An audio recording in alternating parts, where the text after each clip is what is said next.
Hello and welcome to Popeye Hill. A portion of our yard is dedicated to a Shasta Daisy bed. They are just beautiful in the summertime. As a bonus, the seedheads can provide a food source for opportunistic birds. But come springtime, the task turns to cleanup. The remaining stems from over the winter become the target for our weed whacker. Take notice here that rather than run the weed whacker back and forth, I start at the top of the plants and go down. That way the plant stalks are chopped up into smaller pieces for easier handling.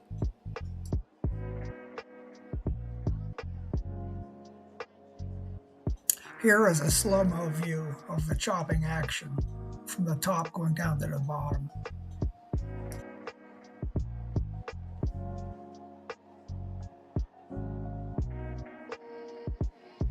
When all the upright stems are down, then I go over the entire bed horizontally and grind up and chop up everything that's on the ground. Now we'll start the cleanup process. I'll start off with a leaf blower, try to get everything over into one area to make a pile. Then it's rake up time. Rake the leaves and the stems into an old trash can, which I use to help cart the leftovers around. Normally I'd compost this material, but I have other plans. I'm going to use it as mulch in another project. Now let's go take a closer look at the Shasta Daisy plot.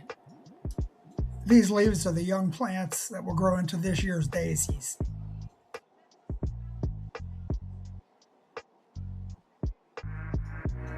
Hey, thanks for watching.